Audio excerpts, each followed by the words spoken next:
Young man went over to another Jew at a wedding. He said, "You remember me?" He said, "I don't remember you. Who are you?" He introduces himself. He says, "You were my student. 3rd grade. You were my student." "Yeah. Wow, I haven't seen you in so many years. How is your life? What are you involved in?" He says, "I'm a teacher." He says, "Wow, just like me. What inspired you to become a teacher?" "What inspired me to become a teacher was you." He said, "How did I inspire you to become a teacher?" "I saw what an impact you had on me. I realized what an impact I can have on children. I decided to go into education." He said, "What type of impact did I have on you?" So he said, "I'll remind you, but I'm sure you remember the story." There was one day that one of my friends got himself, his mother or father bought him a beautiful wristwatch, and I dreamt for a watch, and I didn't afford one. So I decided to steal his watch. He had it in his pocket.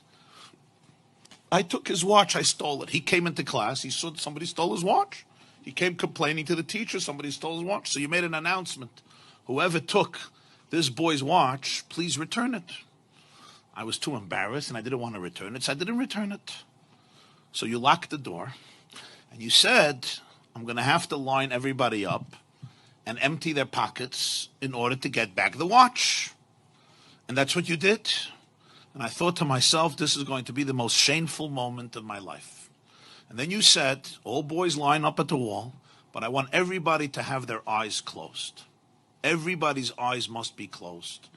And you went from pocket to pocket, and everybody's eyes were closed. And then you came to my pocket, and you found the watch, and you took it out, and you went through everybody's pockets with everybody's eyes closed. And then you said, "Okay, everybody can open their eyes." You gave the watch back to its owner. And you never, ever said a word to me throughout the entire year. You never mentioned the story. You never mentioned the episode. And when I thought to myself how you saved my dignity that day, instead of being stereotyped as a ganev, as a thief, as a shakran, as a liar, as a no-goodnik, as a despicable child, you really saved my soul. You saved my dignity.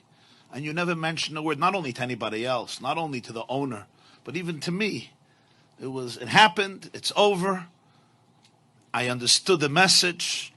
And when I looked at that, I saw it. I said, wow, this is what a teacher is. This is what a real educator is. This is what I want to do with my life. And therefore I went into education. The teacher is listening to him and he says, wow, that's amazing. That's really amazing. But he says, but Rebbe, you don't remember the story?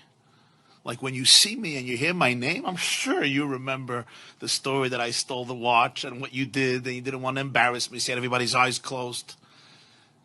And I'm the person, he says, actually, I don't know. I wouldn't know. I wouldn't know the story. He says, why not? Like, it's a pretty dramatic story. He says, because I also closed my eyes.